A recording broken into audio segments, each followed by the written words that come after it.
Rain fell in thick, merciless sheets over the hillside of Neridian. Commander Rick Carter knelt before a memorial stone, his uniform soaked through his shoulders, heavy with the weight of loss and duty. The war against the Keldari invaders had ended, but the price had been steep. The city of Neridian below was still recovering, its structures half broken, its people rebuilding from the ashes of conflict. Anra. Rick whispered, his fingers tracing the Neridian script etched into the stone. To anyone else, the alien characters might have been indecipherable, but he had learned them for her. I should have been there. Should have found another way. The memorial stone remained silent under the assault of rainwater, cascading down its polished surface. Around him, other stones marked the resting places of those who had fallen in the defense of Neridian. Some were human, part of the coalition forces. Most were Neridian defenders of their homeworld. Rick pressed his forehead against the cold stone. The guilt was a familiar companion now, ever present since that day when the Keldari weapons had torn through the forward command post. He had ordered the tactical retreat that had saved most of his unit, but Anra, his second-in-command, had been cut off, trapped in the collapsing structure. Her life signal had disappeared from the tactical display, in a heartbeat gone, before he could even process what had happened. I wanted to tell you, he continued, voice barely audible above the rain, that I'm being reassigned. Back to Earth Command. They're calling it a promotion, but we both know it's to get me away from the front lines. Too compromised, they say. A bitter smile crossed his face. They're probably right. Lightning flashed overhead, illuminating the hillside in stark, momentary brightness. In that flash, Rick saw the scars of war that still marked the landscape, craters from orbital strikes, vast swaths of ground turned to glass by energy weapons. I'm sorry, he said, the words he'd repeated in his mind for months, now finally spoken aloud at her grave. I'm sorry I failed you. I'm sorry we never had the chance to... The words caught in his throat. Their relationship had always operated in the gray spaces of Alliance regulations. Earth Command discouraged fraternization between human officers and alien allies. It complicated things, they said, created conflicts of interest. But what had begun as mutual respect between commander and lieutenant had evolved into something deeper, something neither of them had planned for. I just wanted to say goodbye, Rick concluded, rising slowly to his feet, water streaming from his uniform. Properly this time. He stood at attention and saluted the memorial stone, a final gesture of respect to a fallen comrade, to the woman he had loved against regulations and common sense. As he turned to leave, a weight settled on his shoulder, gentle but unmistakably real. A hand. Rick froze, his combat training kicking in. He spun, reaching for the sidearm he no longer carried, only to find himself staring into familiar violet eyes. Anra. Her face was the same delicate Neridian features, skin, with a subtle bluish tint that humans found so distinctive of her species. But there was something different in her eyes, a shadow that hadn't been there before. Hello, Rick, she said, her voice exactly as he remembered it. He stumbled backward, nearly falling. It was impossible. He had received her death confirmation, had seen the building collapse, had attended the memorial service where this very stone had been placed. You're dead, he said, the words escaping before he could stop them.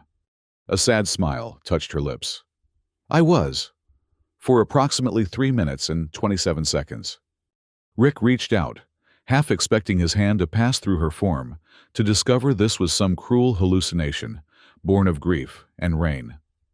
But his fingers met solid flesh, warm, despite the cold downpour. How, the single word contained a universe of questions. The emergency translocation tech, she explained, glancing over her shoulder, as though checking they were alone on the hillside. The one the Alliance was developing for critical personnel.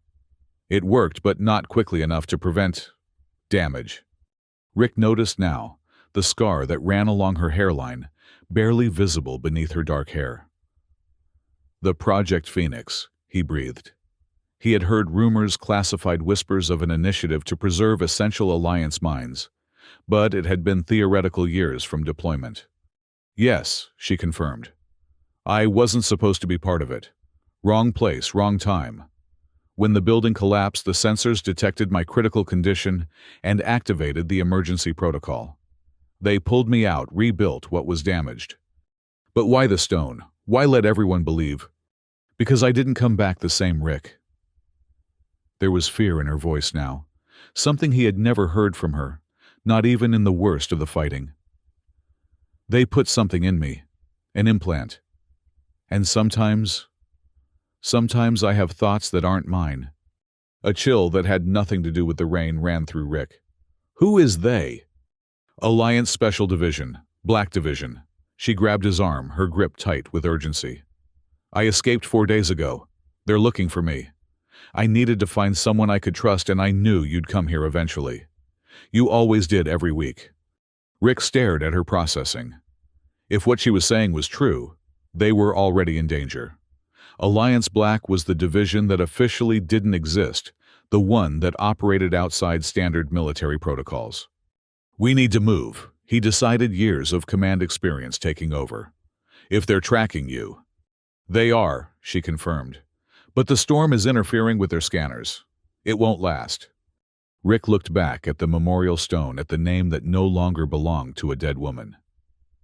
Do you have somewhere we can go? Lower Neridian, the gray markets.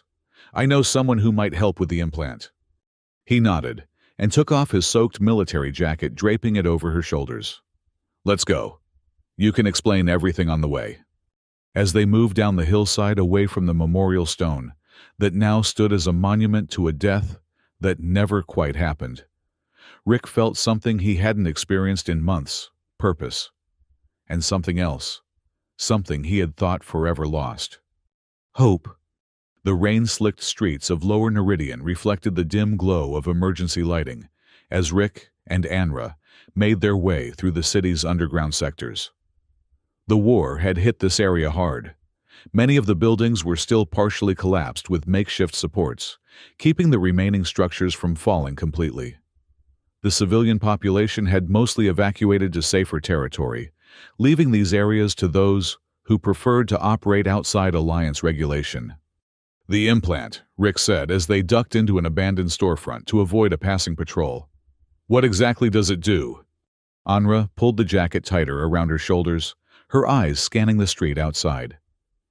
It was designed to preserve brain function after severe trauma, neural mapping, cognitive reinforcement. That doesn't explain why you ran. She turned to face him, and in the dim light he could see the tension in her features. Because it does more than that. It can influence thoughts, suggest actions. I started noticing gaps in my memory, finding myself in places with no recollection of how I got there. Then, I found the files they're using me to test something called cognitive direction. Remote control, essentially. That's against Alliance Charter. Rick said automatically, though he knew better than most how meaningless such prohibitions could be when Black Division was involved. The war changed things. The Kildari almost won Rick. The Alliance is scared, looking for advantages. She peered out at the street again. We should move. Dr. Terrace's clinic is 3 blocks down. They slipped back into the rain, staying close to the buildings, avoiding the main thoroughfares.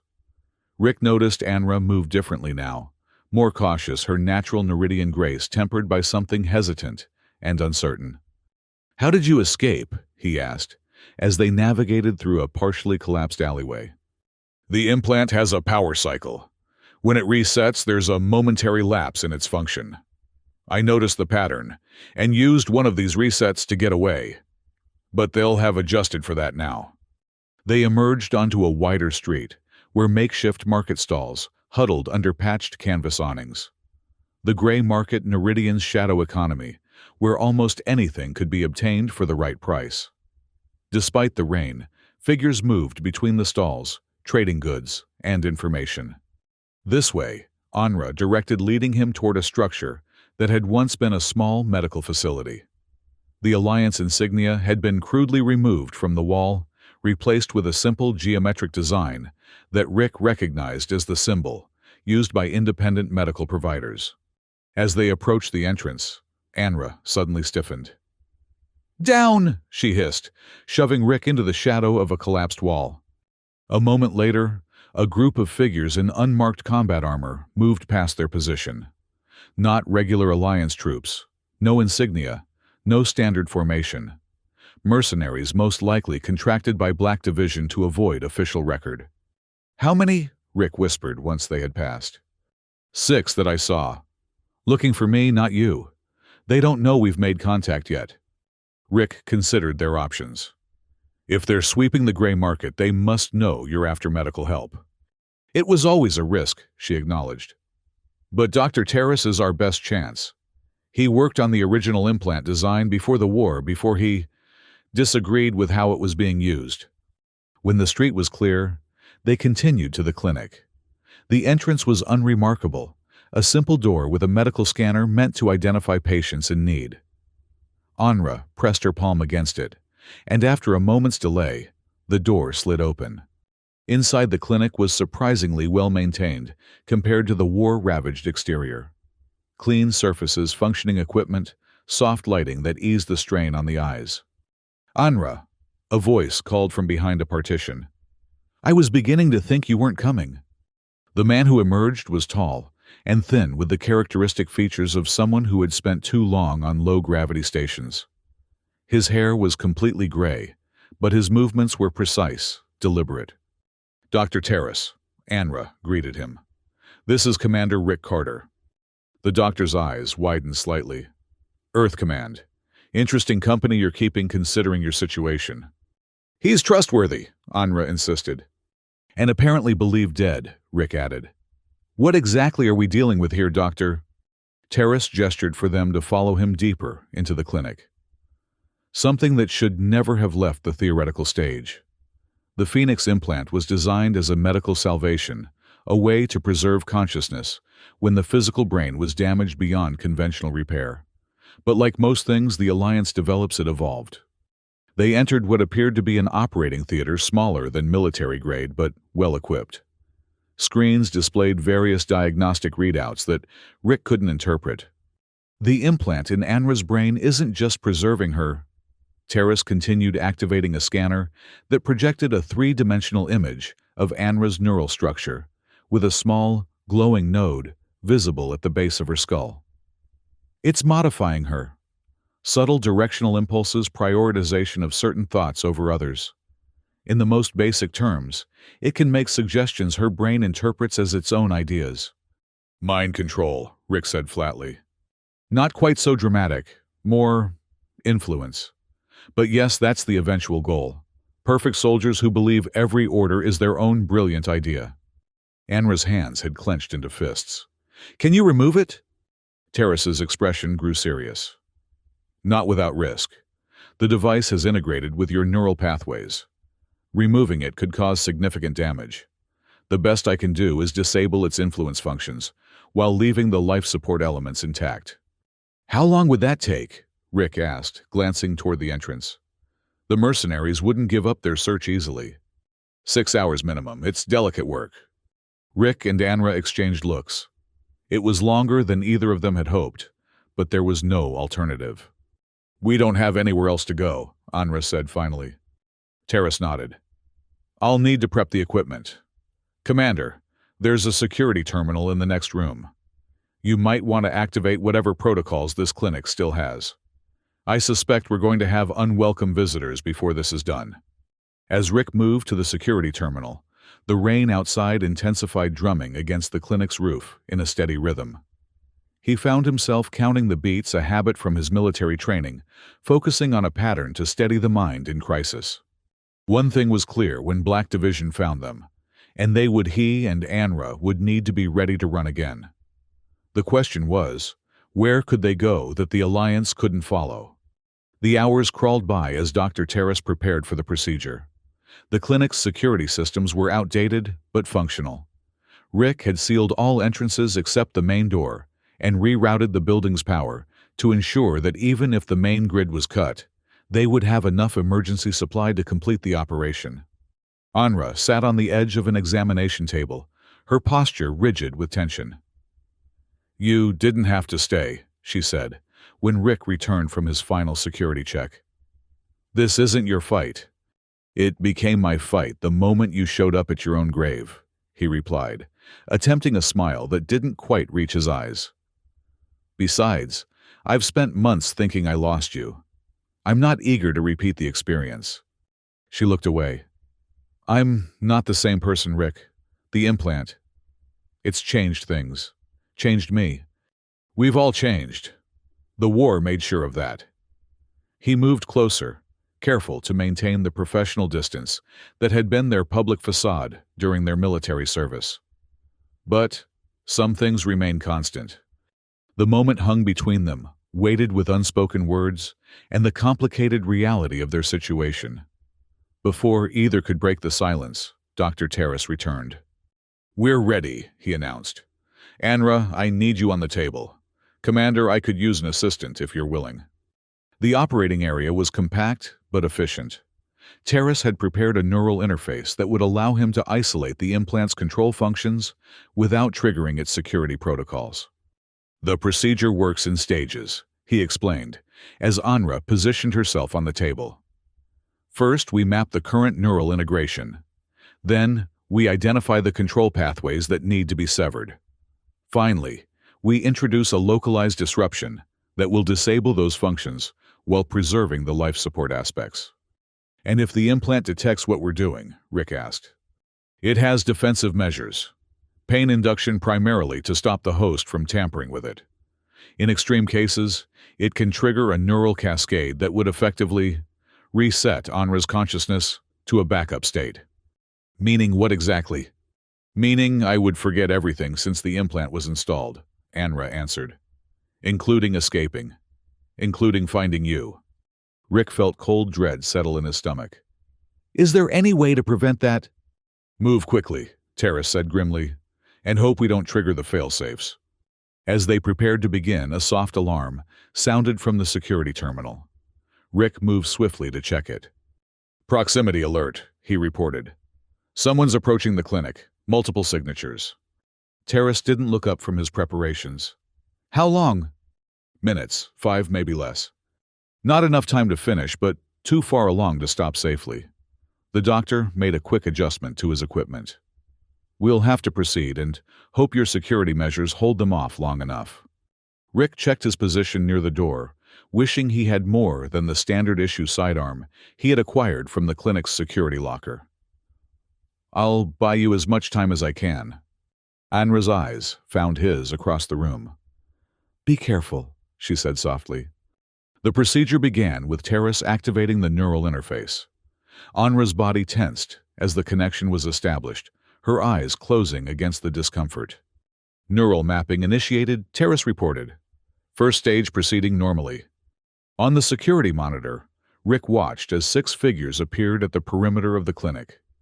Their movements were coordinated, professional, definitely military, not local mercenaries as he had initially suspected. Black Division had sent their own. "They're setting up a perimeter," he noted. "Standard containment protocol." "They know I'm here," Anra said through gritted teeth. "The implant, it must have a tracking function we didn't detect." Terrace worked faster.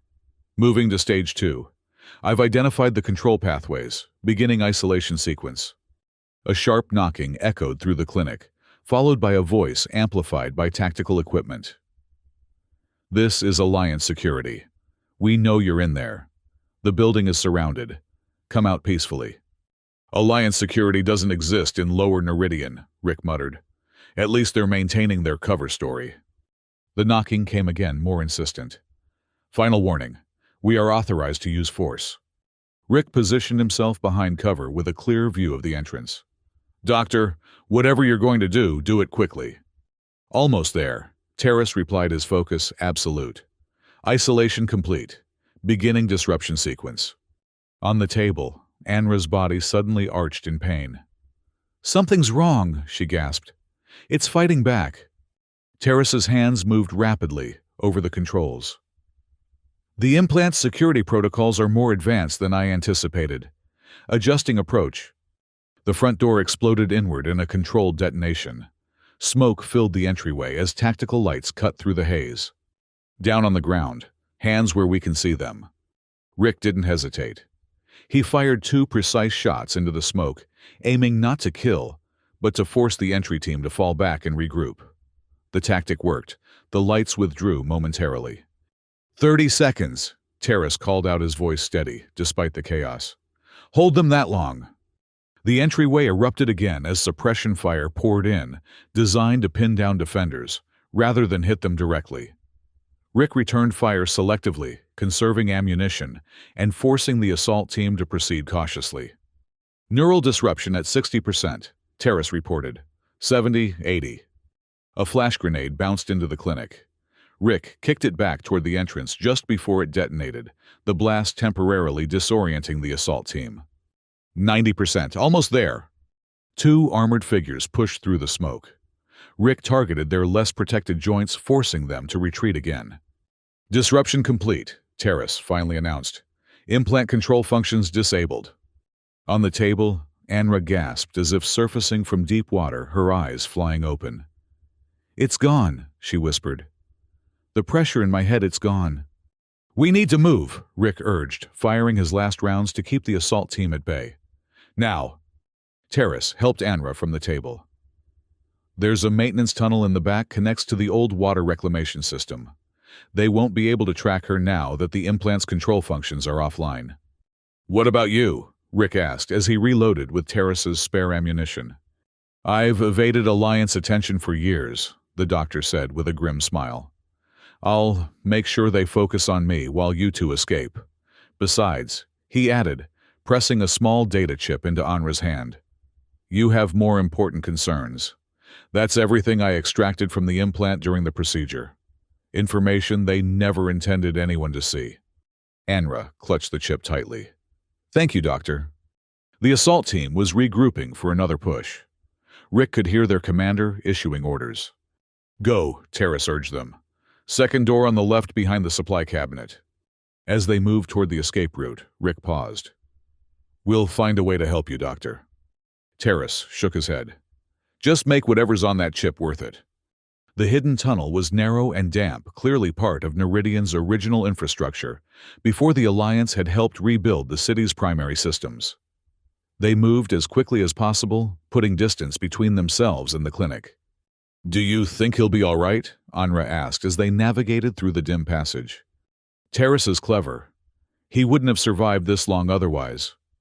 Rick's tone was more confident than he felt, but now wasn't the time for doubt. What matters is that you're free. The implant can't control you anymore. Not control me, she corrected, but it's still there, still keeping me alive. They continued in silence for several minutes, before reaching a junction where the tunnel split in 3 directions. Which way? Rick asked. Anra considered, then pointed to the rightmost passage. This leads toward the old spaceport. If we're lucky, we might find transport there. As they moved again, Rick noticed Anra walking more confidently, her movements regaining some of their former fluidity. How do you feel? Like myself, she said simply. For the first time since waking up in that Alliance facility, it's overwhelming. He understood. After months of believing her dead, having her beside him again felt similarly overwhelming. The data chip, he said, focusing on the immediate problem. Any idea what's on it? No, but it must be significant if Black Division went to such lengths to recover me. She touched the back of her neck where the implant sat beneath her skin. I was accessing something when the building collapsed. Something classified. It must have been stored in the implant's memory. The tunnel eventually opened into a larger chamber that had once been part of Neridian's water purification system. Abandoned equipment lay scattered about, corroded by time and neglect. We should rest, Rick suggested, noting Anra's fatigue. The procedure combined with their escape had clearly taken a toll. Just long enough to check that data. They found a relatively dry corner where they could see the entrance they had used. Rick kept his weapon ready, while Anra examined the data chip. We need a reader, she said, turning the small device over in her hands. Rick checked his pockets and produced a standard-issue multi-tool. A few adjustments later, he had converted it into a basic data reader. "Military efficiency," he said with a hint of his old humor. "Never leave home without it." Anra inserted the chip. The reader flickered to life, projecting a small display. As the data loaded, her expression changed from curiosity to shock. "What is it?" Rick asked, moving closer. "Keldari weapons research," she breathed. "Downloaded during our last mission before the collapse. Something called a stellar destabilizer." Rick's blood ran cold. The Keldari had been defeated, but not destroyed. If they had developed a weapon that could destabilize stars... "The target is the Velis Prime system." Anra continued scrolling through the data. 3 inhabited worlds, billions of lives. "When?" "Soon. The facility is already operational. They're just waiting for optimal alignment." The implications were staggering. A Keldari resurgence with a weapon of that magnitude would devastate the Alliance. The war they had thought ended would reignite potentially worse than before. "We need to get this information to Alliance Command," Rick said automatically, then caught himself. "But not Black Division." "Director Harmon," Anra suggested. "Earth Command. She always operated by the book even when it was inconvenient." Rick nodded slowly. "She's our best option. But we'll need proof beyond this data chip, something irrefutable." They looked at each other, the same realization dawning in both their minds. "The facility itself," Anra said. "A direct infiltration," Rick confirmed. "Get visual confirmation, then contact Harmon." It was dangerous, possibly suicidal. 2 people against a heavily guarded Keldari weapons facility. But if the alternative was allowing billions to die, while Alliance bureaucracy debated the reliability of their intelligence. "We'll need a ship," Anra said, already thinking ahead. "The old spaceport might have something we can use." "And weapons. Better ones than this," Rick added, gesturing to the sidearm. As they gathered their limited supplies to continue toward the spaceport, Anra paused her hand, finding Rick's arm. "I missed you," she said simply. "Even when the implant was trying to make me forget, I missed you." Rick's hand covered hers. "I never stopped looking for a reason to believe you might be alive, even when logic said it was impossible." In that moment, surrounded by the ruins of Neridian's past, and facing a desperate mission with little chance of success, they found something neither had expected to recover the connection that had sustained them through the war, now renewed in its aftermath. "Let's move," Rick said softly. "We have a facility to infiltrate." The old spaceport of Neridian had once been a bustling hub of commerce and military activity, but the war had reduced it to a shadow of its former self. Most of the larger hangars had been destroyed in the orbital bombardments, and the Alliance had prioritized rebuilding the main spaceport on the other side of the city. What remained was a collection of smaller maintenance bays and auxiliary facilities, now largely abandoned, except for smugglers and those looking to disappear. Rick and Anra approached cautiously, using the continuing rainfall as cover. The spaceport perimeter had minimal security, more to prevent theft than to keep people out. "There," Anra pointed to a small hangar at the edge of the complex. "Maintenance Bay 7. It was used for scout vessels during the war. Might still have something functional." They made their way through the silent complex, staying alert for any sign of Black Division pursuit. The rain had finally begun to slacken, which would make them more visible if anyone was actively searching. The hangar door was secured with a standard Alliance lock, which Rick bypassed with his command codes. Surprisingly, they still worked. Apparently his official status hadn't been revoked yet. Inside the hangar was dimly lit by emergency lighting. Most of the space was empty, but in the back corner sat what they were looking for: a Kestrel-class scout ship, compact and built for speed rather than combat. It showed signs of battle damage, but the main systems appeared intact. "Think it can fly?" Anra asked, already moving toward the vessel. Rick examined the exterior. "Hull integrity looks solid. If the engine core is undamaged, we should be able to get it operational." They boarded through the side hatch. The interior was designed for a crew of 4, with a small command deck engine room and cargo area that doubled as living quarters. Everything was compact, efficient, built for short-range reconnaissance, rather than extended missions. Rick took the pilot's seat and began activating systems. Power reserves at 60%. Life support functional. Main drive. Needs some coaxing, but it's responding. Anra had moved to the weapons locker, breaking the simple lock with practiced ease. Basic armaments. 2 pulse rifles, sidearms, tactical gear. She began checking the weapons. Nothing that would take down a heavily defended facility, but better than what we have now. We'll need to rely on stealth anyway, Rick noted as the ship's systems came online. Direct assault would be suicide. The display panels illuminated, bathing the command deck in a soft blue glow. Rick ran a quick diagnostic, relieved to find that most critical systems were operational. Navigation database is outdated, but functional. If we know where we're going, this will get us there. The data chip has coordinates, Anra confirmed, taking the co-pilot seat. Keldari facility is in the Taraxis system, 3rd moon of the gas giant. Remote enough to avoid casual detection. Rick input the coordinates, calculating transit time. 18 hours at maximum sustainable speed. Longer if we need to avoid Alliance patrols. They'll be looking for us, Anra said, her voice tight. Especially once they realize we've taken a ship. Then we'd better not give them time to organize a proper search. Rick completed the pre-flight sequence and engaged the hangar's automated door system. Strap in. As the hangar door slid open, revealing the night sky above Neridian, Rick powered up the engines. They hummed to life, a touch rougher than ideal, but stable enough for their needs. Disengage docking clamps, he instructed, and Anra complied, her hands moving over the controls, with the ease of someone returning to a familiar task. The scout ship lifted smoothly, hovering briefly, before Rick directed it toward the open hangar door. As they emerged into the open air, a warning flashed across the navigation display. Incoming transmission, Anra reported. Alliance frequency. Rick tensed.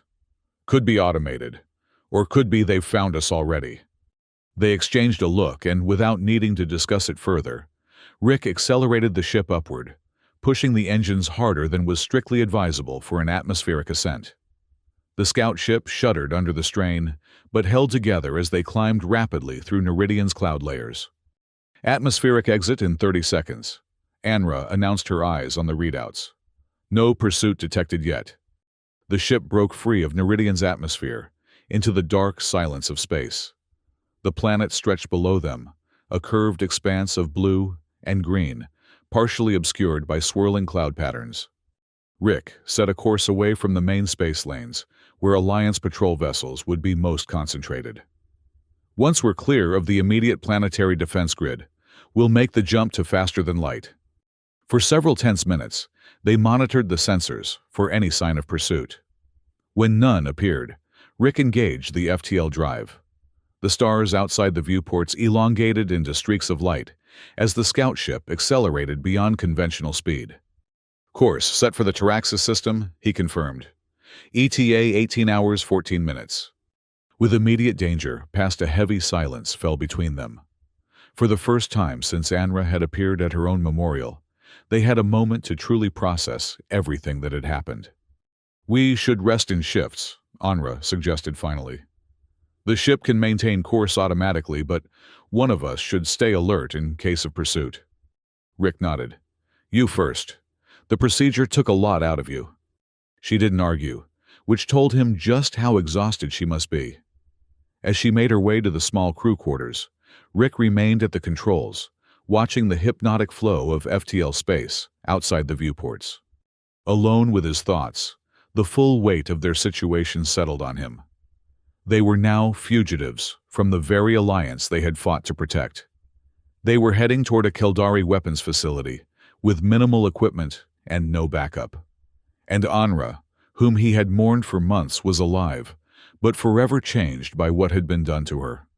None of it made sense in the orderly, regulation-bound world he had inhabited as an alliance commander. Yet here, They were breaking every rule in the book to prevent a catastrophe that might never be officially acknowledged. Hours later, Anra returned to the command deck, looking more rested. "Your turn," she said softly.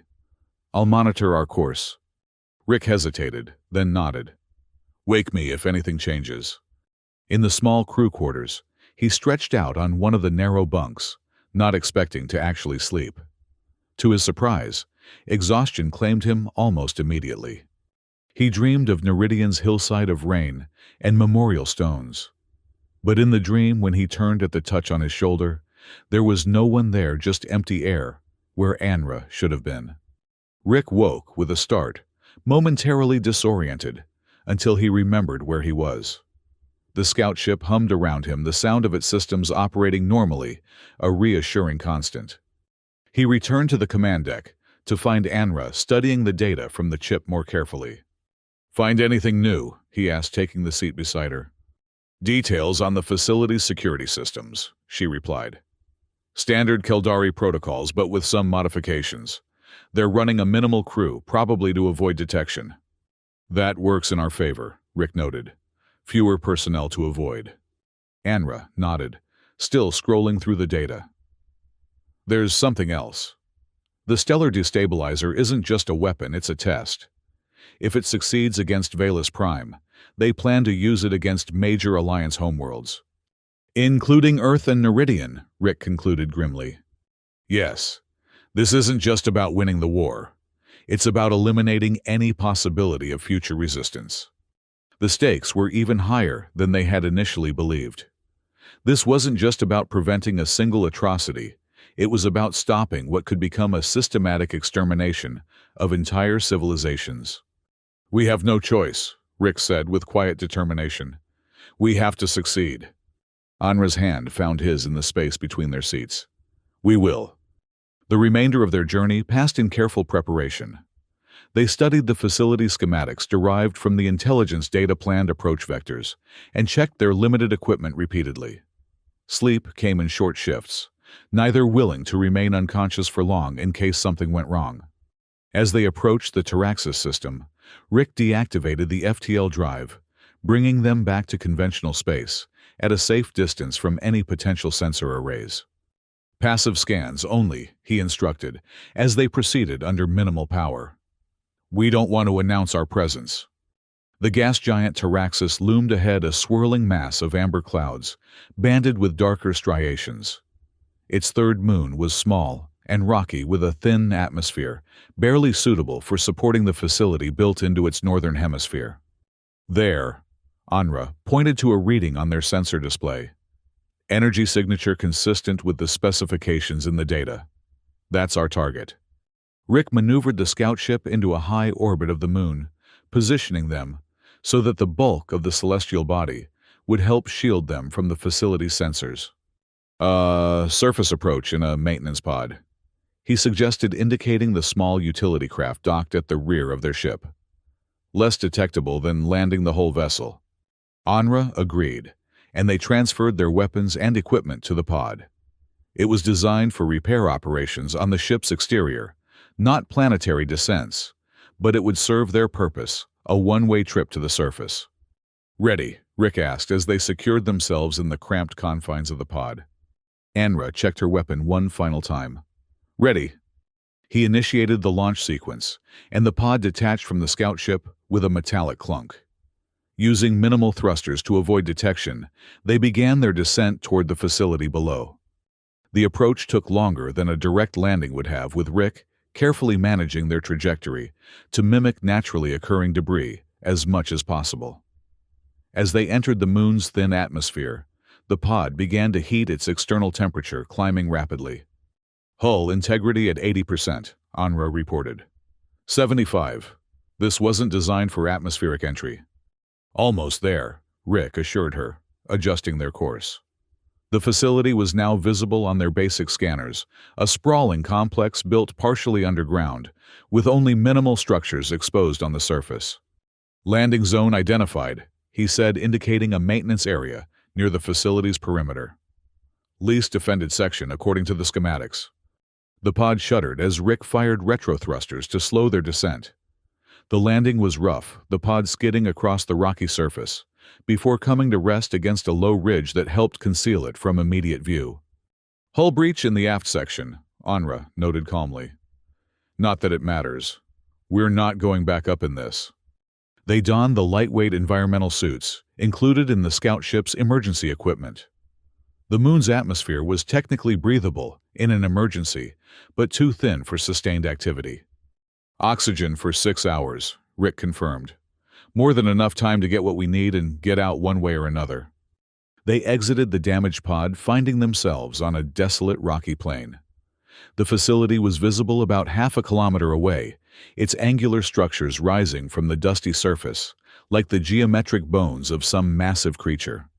"No external guards," Onra observed, as they approached cautiously.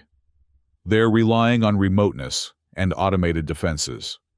"Which means we need to watch for sensor arrays and automated weapons," Rick added. "Stay low." They moved from cover to cover, using the natural rock formations to mask their approach. The facility grew larger as they drew nearer, its scale becoming more apparent. Despite being smaller than a typical Keldari military installation, it was still imposing, all sharp angles and reinforced barriers designed to withstand both attack and the harsh environment. "Maintenance entrance ahead." Anra indicated a smaller access point designed for equipment transfer rather than personnel. "Should have fewer security measures than the main entry points." Rick studied the entrance. "Still need to bypass the lock. Any ideas?" Anra reached into her pack and removed a small device. "Terrace gave me this before we left. Universal bypass. He said it might come in handy." "Remind me to thank him if we survive this," Rick said, as she applied the device to the door's security panel. The bypass worked quickly, interfacing with the Keldari security protocols and finding exploitable weaknesses. With a soft click, the door unlocked. "We're in," Anra whispered, pocketing the device. "Once inside, we'll need to locate the main control center. That's where we'll find the targeting data and activation timeline." Rick nodded, drawing his weapon. "Let's move."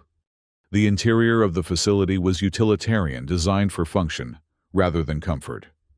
Narrow corridors led deeper into the complex, illuminated by the harsh blue-white lighting preferred by Keldari engineers. They encountered no personnel in the initial sections, which matched their intelligence-minimal crew, concentrated in the critical areas. Moving silently, they navigated through maintenance tunnels and secondary corridors, avoiding the main throughways, where they would be more likely to encounter resistance. "Control center should be 2 levels down," Onra said, consulting the schematic they had memorized.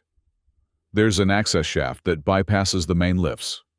They located the shaft, a narrow tube, with a maintenance ladder that ran between the facility's levels.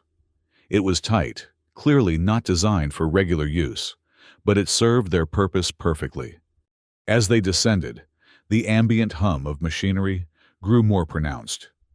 Whatever the stellar destabilizer was, it required significant power to operate. "Energy readings are increasing," Onra noted, checking a small scanner she had brought from the ship. "We're getting close to something big." They emerged from the shaft into a corridor that vibrated subtly beneath their feet.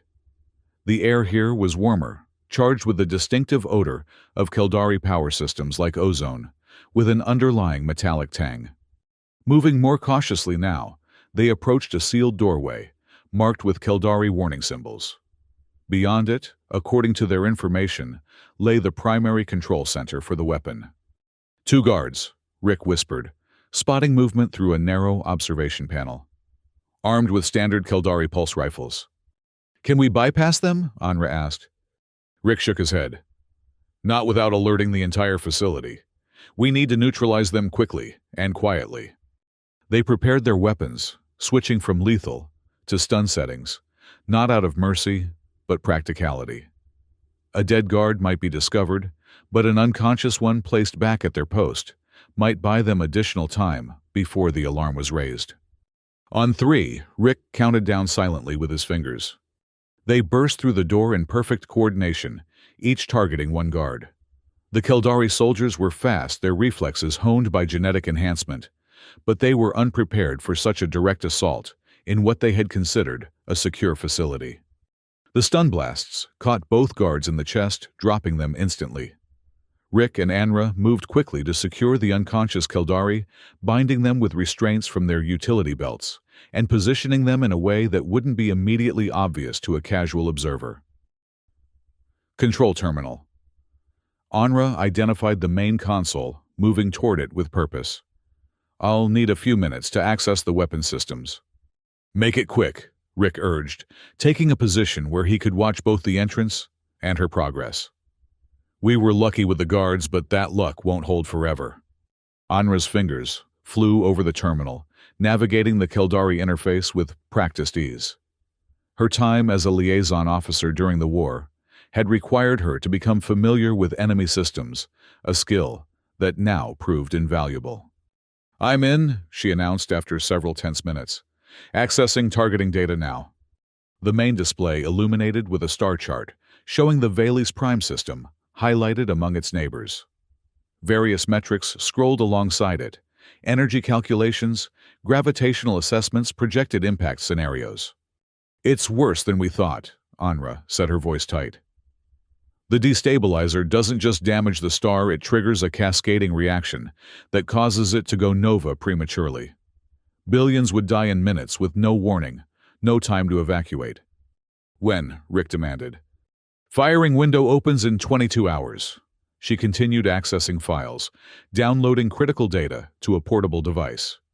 "We need proof for Director Harmon. Schematics, targeting data, timeline, everything." As Anra worked, Rick kept watch. The facility remained quiet, but his combat instincts told him they were living on borrowed time. "Almost done," Anra reported. "Just need to access the primary firing sequence to confirm." An alarm suddenly blared throughout the facility, its harsh electronic wail echoing down the corridors. "What did you trigger?" Rick asked urgently. "Nothing," she insisted, still working. "The alarm isn't from here. Someone must have found our pod or detected the scout ship." Rick's mind raced through options. "Can you sabotage the weapon from here?" "Not permanently. The controls are too well protected. I'd need physical access to the core to do real damage." She finished the download and disconnected the device. "But I have what we need. Proof of their intentions and capabilities." "Then we move to Plan B," Rick decided. "We find the core and disable it manually." Anra nodded grimly. "Core is 3 levels down. Heavy security, especially now that they know they have intruders." "Then we don't try to sneak anymore." Rick switched his weapon from stun to full power. "We fight our way through." The corridor outside the control room was already filling with Keldari security personnel. Rick and Anra took cover on either side of the doorway as energy blasts scorched the walls around them. "Maintenance shaft won't work now," Anra shouted over the noise of weapons fire. "Too exposed." Rick assessed their options. "Emergency evacuation routes. Every facility has them, even Keldari ones. They should lead directly to the lower levels." Between return fire, Anra checked the facility schematic on her portable device. Found it. Service corridor 2 junctions down. Leads to an emergency lift shaft. They created covering fire, laying down a pattern of energy blasts that forced the Keldari troops to take cover, then sprinted for the corridor Anra had identified. The security forces pursued, but were forced to advance cautiously in the narrow space, giving Rick and Anra a momentary advantage. The emergency lift was little more than a reinforced platform designed to rapidly evacuate personnel in case of catastrophic failure. Rick activated it, while Anra held off their pursuers. "Down!" he shouted as the platform began to descend. Anra dove onto the lift just as it dropped below floor level, narrowly avoiding the energy blasts that followed. The shaft plunged them rapidly downward, deeper into the facility. The sounds of alarm and pursuit faded above them, replaced by the increasing hum of massive machinery. "Core level," Anra confirmed as the lift slowed. "Prepare for resistance." The platform came to a stop in a vast chamber, dominated by a pulsing energy matrix, the heart of the stellar destabilizer. Surrounding it were various control stations and power regulation systems, all currently unmanned, as personnel had responded to the security alert above. "Perfect," Rick said, moving quickly toward the main apparatus. "We won't get a better chance than this." They approached the core, its swirling energy field, casting everything in a pulsating blue light. This close, they could feel its power, a deep, resonant force that seemed to vibrate through their very atoms. The focal array, Anra identified a series of crystalline structures arranged in a precise geometric pattern. That's what directs the destabilizing pulse at the target star. If we can damage that beyond repair... Rick examined the array. Too well shielded for our weapons to affect it directly. He looked around the chamber, noting the various support systems. But the power regulation system isn't as protected. If we overload it, the resulting feedback would shatter the focal array. Anra finished already moving toward the regulation terminal. I can reroute the primary power conduits to create a surge, but it would trigger an immediate facility lockdown. We'd have minutes to escape before the whole place goes critical. Do it, Rick decided. We'll worry about escape afterward. As Anra worked on the terminal, Rick kept watch for any security forces that might have followed them down. The chamber remained eerily quiet, the pulsing of the core the only sound, besides their own breathing. Almost there, Anra reported. Creating the surge pattern now. Once I execute it, the overload will begin. No stopping it after that. Rick's attention was suddenly drawn to movement at the chamber entrance. A squad of Kildari troops had arrived, taking positions with weapons trained on them. Anra, he warned, raising his own weapon. "Need 30 more seconds," she replied, without looking up, fingers still working the controls. "Intruders," a voice called out in the common trade language. "Step away from the controls or we will open fire." Rick moved to place himself between Anra and the Kildari squad. "Keep working," he told her quietly. "I'll handle this." 20 seconds, she acknowledged. "This is your final warning," the Kildari commander announced. Rick opened fire, not aiming to hit, but to force the squad to take cover. The tactic worked temporarily, giving Anra the precious seconds she needed. "Done!" she called, activating the sequence with a final command. Immediately, the core's pulsation increased in frequency and intensity. Warning alarms began to sound throughout the chamber as power levels spiked beyond their intended parameters. "Facility will reach critical overload in 4 minutes," an automated voice announced in multiple languages. "All personnel evacuate immediately." The Kildari squad, realizing the danger, broke off their attack and retreated toward the emergency exits. Self-preservation overrode their orders to stop the intruders. "Now we run," Rick said, grabbing Anra's arm. "Fast." They raced toward the emergency lift, but found it already ascending, summoned by escaping personnel above. "Alternative?" Rick asked urgently. Anra pointed to a service ladder along the wall of the shaft. "Maintenance access. Leads all the way to the surface level." With the facility beginning to shake around them as power surges damaged critical systems, they climbed rapidly. The ladder seemed endless, each rung bringing them closer to safety, but never quickly enough. 2 minutes to critical overload. The automated voice reminded them, its calm tone incongruous with the chaos erupting around them.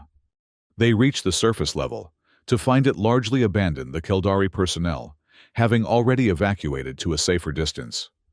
Emergency lighting flashed along the corridors, guiding the way to exit points.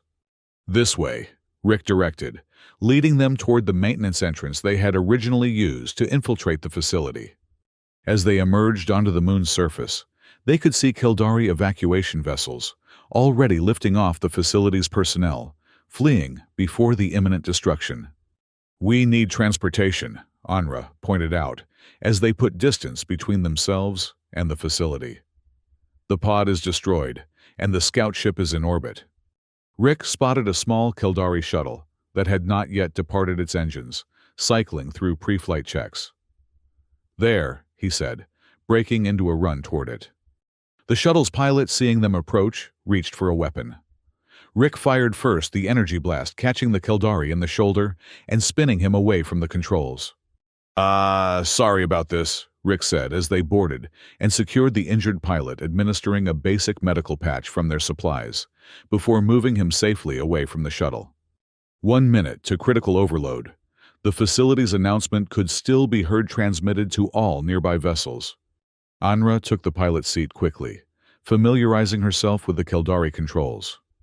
Simple enough design, hold on. The shuttle lifted off, just as the first visible signs of the facility's destruction began explosive decompressions, ejecting debris and gas into the thin atmosphere. Anra pushed the engines to maximum, putting as much distance as possible between them and the impending blast. When it came, the explosion was spectacular, even by space warfare standards. The entire facility erupted in a blinding flash of energy, the overloaded core releasing its contained power all at once. The shockwave caught the shuttle despite their head start, sending it tumbling through the thin atmosphere. Stabilizing. Anra announced, fighting the controls. The shuttle shuddered, but gradually responded, its flight path evening out as they gained altitude. Rick watched through the viewport as the facility below continued to break apart, secondary explosions following the initial blast. Nothing would remain of the stellar destabilizer but scattered debris and a crater in the moon's surface, exactly as they had intended. Setting course to rendezvous with our scout ship, Anra said, inputting coordinates. Assuming it's still there. It will be, Rick assured her, though he had no way to be certain. We've come too far to fail now.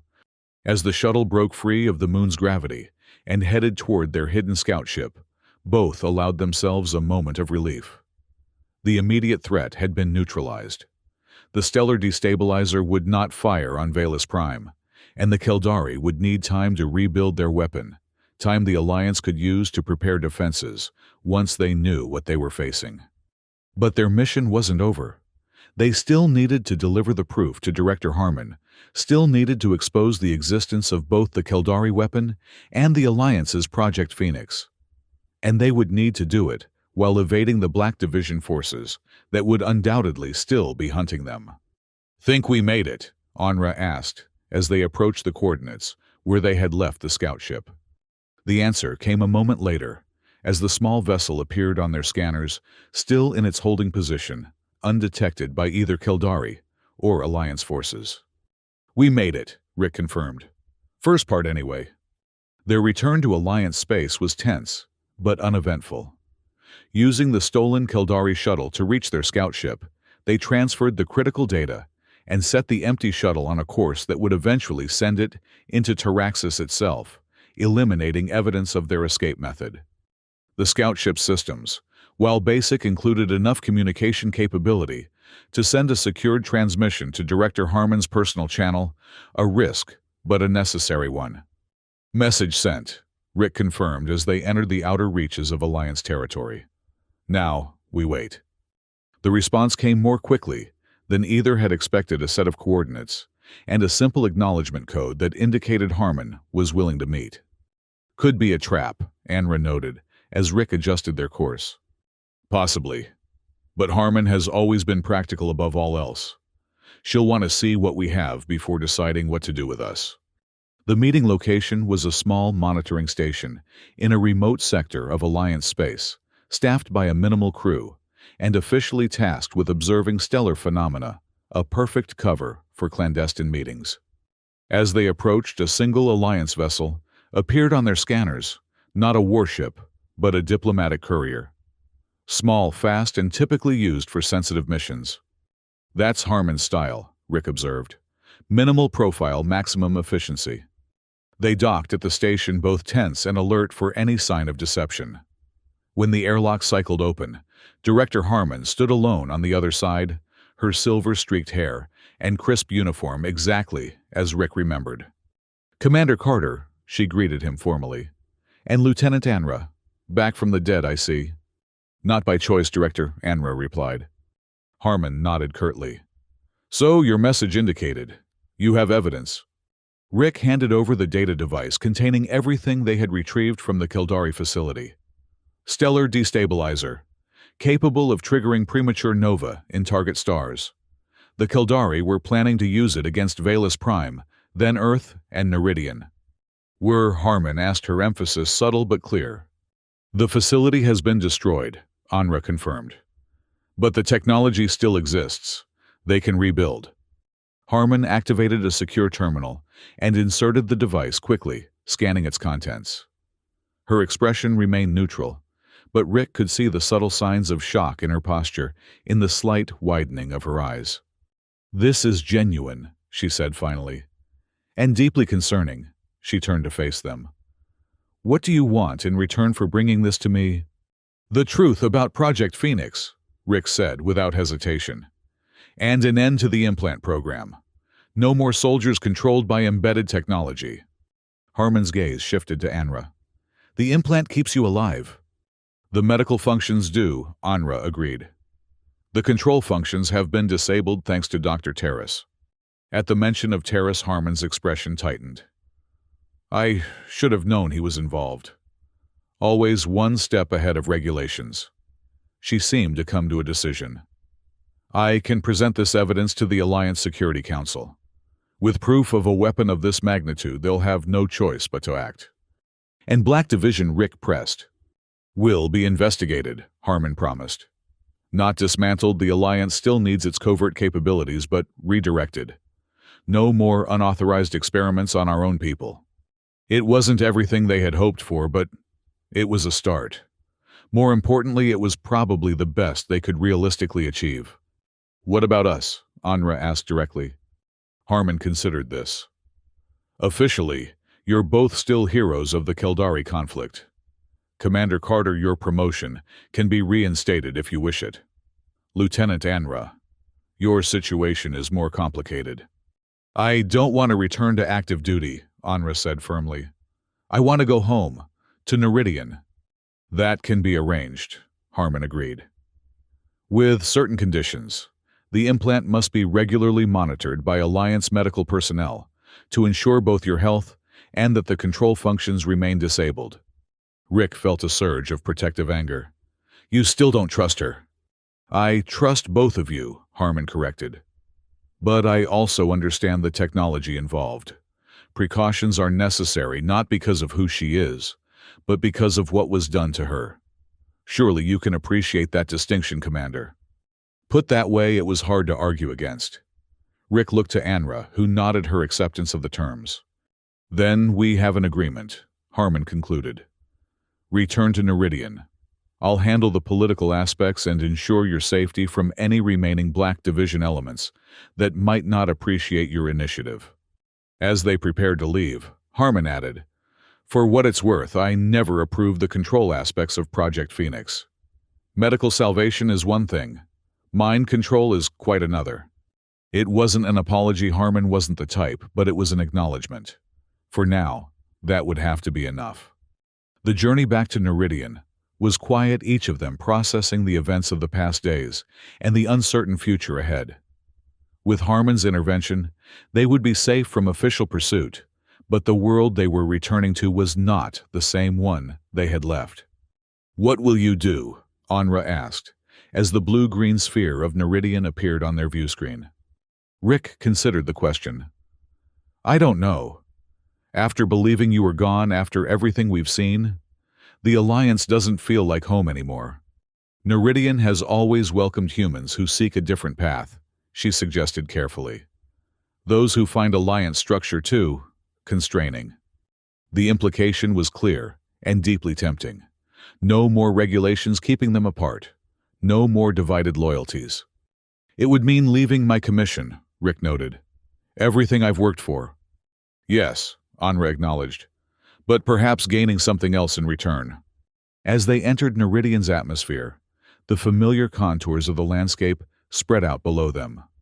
Rick set a course for the outskirts of the main city, where they could land without attracting immediate attention, while Harmon's arranged clearances processed through the system.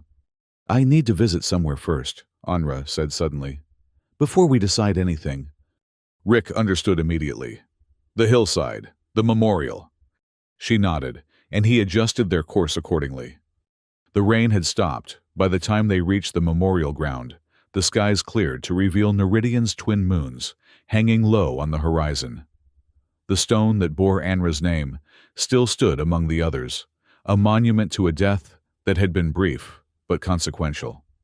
They stood before it together, a mirror image of the moment when she had returned to him just days earlier. "It feels strange," Anra said, touching the engraved characters of her own name.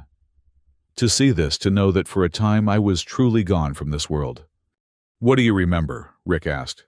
"From those minutes when your life signs failed?" She was quiet for a long moment. "Nothing concrete. Impressions, perhaps. A sense of movement of transition. But whether that was death or the implant activating, I can't say." The question of what lay beyond death remained unanswered, as it perhaps always would. What mattered was the life they had now, unexpected, and fragile though it might be. "I'm resigning my commission," Rick decided, the words feeling right as he spoke them. "Neridian needs rebuilding. I have skills that could help with that." Anra's hand found his, their fingers intertwining. "Are you sure the Alliance has been your life?" "Not all of it," he replied. "Not the most important part." They stood together as darkness fell. The memorial stone, now a symbol, not of loss, but of something else, of survival, against impossible odds of a bond that had transcended death itself. 6 months later, the hillside looked different. The scars of war had begun to heal with new growth, covering the places where conflict had laid bare the earth. The memorial stones remained honored markers of sacrifice, but around them, life continued. Rick climbed the familiar path, carrying a small bundle of native Neridian flowers. He had made this journey weekly since their return, a ritual that honored both those who had truly been lost and the second chance he and Anra had been given. The stone that bore her name was different now. By Neridian tradition, it had not been removed to do so would dishonor the genuine sacrifice it represented. Instead, it had been modified, additional characters etched into its surface that transformed its meaning from a marker of death to a symbol of rebirth. As he placed the flowers at its base, a voice called to him from further down the path. "I thought I'd find you here." Anra approached slowly, one hand resting on the gentle swell of her abdomen. The implant at the base of her skull still kept her alive, still required regular monitoring, as Harmon had insisted, but otherwise, she was free to live, to love, to create new life. "I wanted to tell them about the news," Rick explained, gesturing to the surrounding stones. "About the baby." Anra smiled, coming to stand beside him. "They would be happy, I think. New life after so much loss." It had been their hope from the beginning that what had grown between them during the war could flourish in peace. The child she carried was proof of that hope fulfilled, a future neither had dared imagine during those dark days. "The doctor says everything is progressing normally," she assured him, seeing the concern that still sometimes shadowed his eyes. "The implant isn't affecting the pregnancy." Relief washed through him. It had been their greatest fear that the technology that had saved Anra might somehow harm their child. But so far, all signs pointed to a normal, healthy development. "Have you decided on a name?" he asked, placing his hand beside hers on her growing belly. "Not yet. Neridian tradition says the name should come to us in dreams before the birth." She leaned against him, her warmth a constant reminder of her presence, of the reality they had fought so hard to secure. "But there's time yet to dream." Below them, the city of Neridian continued its own rebirth. New structures rose alongside restored ones, the blending of old and new that characterized resilience. The Alliance maintained its presence, but under the new accords negotiated, after the revelation of the Keldari weapon, with greater respect for local autonomy. Director Harmon had kept her word. Black Division had been reformed, its most questionable projects shut down or redirected. Project Phoenix continued, but only in its original medical capacity, saving lives without controlling minds. And while the war with the Keldari had ended, the Alliance remained vigilant against the threat of their advanced weapons technology, now fully aware of what they were capable of developing. "Do you ever regret it?" Anra asked suddenly. Leaving the Alliance, your career. Rick looked out over the vista of Neridian, then back to her. Not for a moment, he said honestly. Some choices transcend duty, transcend the paths we think we're meant to follow. She nodded, understanding. Both of them had been irrevocably changed by what they had experienced by death and resurrection, by the fight against control, and for freedom by the discovery that some connections run deeper than any authority or regulation could contain. As they turned to make their way back down the hillside, Rick cast one final glance at the memorial stone that had once marked Anra's death. Now, it stood for something else entirely, for the possibility of renewal, for the hope that even in the darkest moments, life could find a way forward. Together, they walked toward the future. They had risked everything to secure a future where the stars above Neridian would continue to shine undestabilized for generations to come.